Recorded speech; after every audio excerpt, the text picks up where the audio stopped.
कामचोर बहू। कांता बहन की 2 बहुएं थी, बड़ी कल्पना और छोटी प्रिया। कल्पना का जैसा नाम वैसा ही काम। सारा दिन कल्पनाओं में रहती, न कोई काम करती न कोई धाम। अरे कल्पना बहू, जरा अच्छी सी चटनी पीसते, आज कुछ मजेदार खाने का मन है। पेट में जलन हो जाएगी माँ जी बुढ़ापे में, और वैसे भी मेरा काम करने का वक्त शाम का है, अब प्रिया को ही बोल दो। इतना कहकर कल्पना वहाँ से चली जाती है। कांता कल्पना के ऐसे रवैये से काफी परेशान रहती हैं। मैं बना देती हूँ माँ चटनी, ऐसा बोलकर प्रिया माँ को चटनी बनाकर प्लेट में खाने को देती है कि तभी वहाँ कल्पना आ जाती है। अरे वाह चटनी, जरा चक्कर तो देखूं, बड़े दिन हो गए। अरे नहीं बहू, तू तो रहने ही दे चटनी खाना, पेट में जलन हो जाएगी।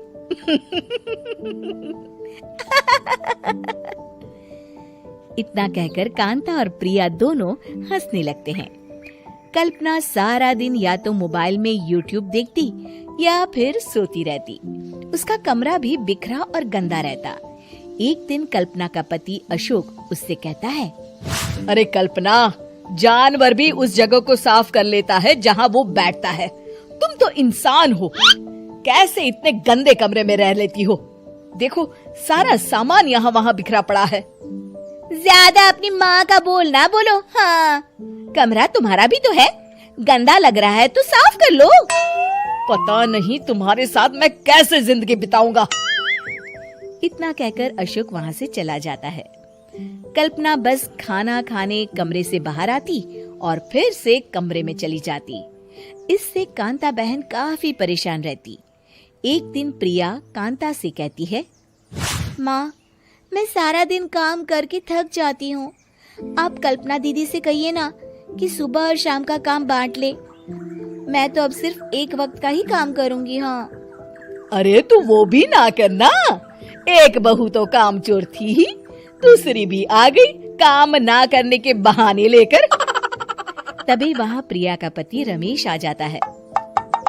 माँ, मैं देख रहा हूँ भाभी कोई काम नहीं करती, प्रिया सारा दिन घर और रसोई का काम करती है, अब कुछ करो ना माँ। कांता मन में कुछ सोचती है और कल्पना के पास जाती है। कल्पना फोन पर मेकअप करना देख रही होती है।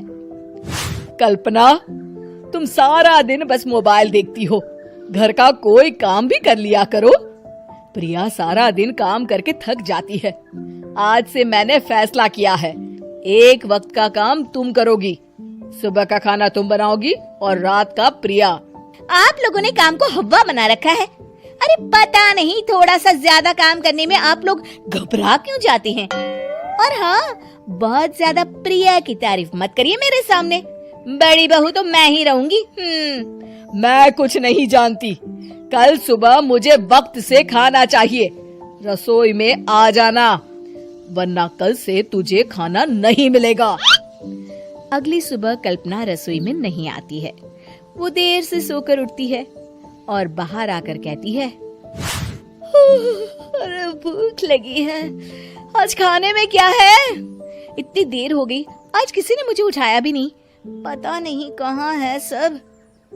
कल्पना को घर में कोई नहीं दिखता। वो रसोई की तरफ जाती है जहाँ बड़ा सा ताला लगा होता है। अरे रसोई में ताला?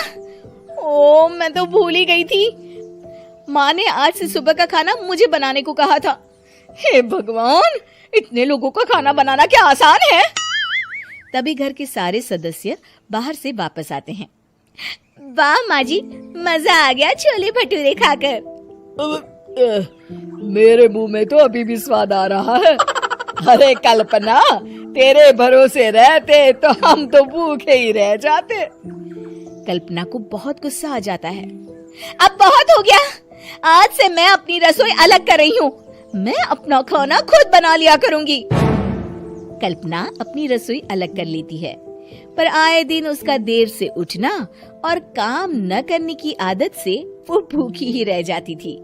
उसी के सामने घर के लोग अच्छे अच्छे पकवान खाते और कामचोर कल्पना को जैसे तैसे ही खाना बनाकर खाना पड़ता। पर एक दिन तो हद ही हो गई। माँ, दीदी आज सुबह से कमरे से बाहर नहीं निकली, हमें जाकर देखना चाहिए। सो रही होगी कामचोर कहीं की, पर तुम कहती हो तो चलो देख लेते हैं उसे। कल्पना कमरे में पेट पकड़कर बैठी होती है। हाय मेरा दर्द, पेट दर्द के मारे मर रही हूँ मैं।